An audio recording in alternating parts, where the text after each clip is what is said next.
सांग. राम जय राम जय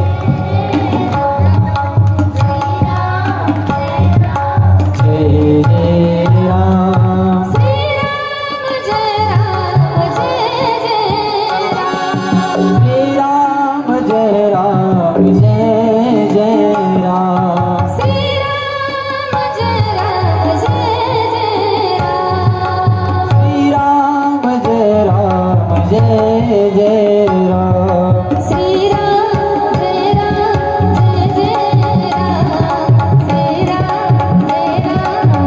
जय राम. श्री राम जय राम जय जय राम. श्री राम जय राम जय जय राम. भजनाचा आवाज आला. आर्त भावनेनं भजन कुणीतरी आपलं करत आहे, व्याकुळतेनं भजन कुणीतरी आपलं करत आहे. त्या आवाजाच्या दिशेने जेव्हा रामप्रभू गेले, पाहिलं तर काट्याच्या अवगळ्यामध्ये पडलेला, रक्ताच्या थारोळ्यात पडलेला तो गीध पक्षी दिसला.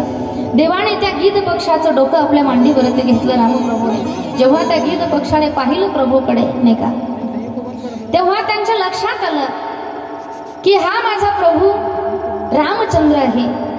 आनंद झाला गीध पक्षाला. मनोमन दर्शन केलं, कारण उठून दर्शन घेऊ शकत नव्हता, पंख नव्हते. रामप्रभूने विचारलं, म्हणे गीध काका, तुमची ही अवस्था कुणी केली? त्यावेळेला तो गीध पक्षी आर्थ भावनेनं आळखळणाऱ्या आवाजात बोलू लागला, म्हणे नाथ दशानन यह गती किन्नी. दशानन असणारा, 10 तोंडाचा असणारा तो रावण, त्याने माझी ही दशा केली, ही अवस्था केली. आणि तेही खल जनक सुता हरिलीनी.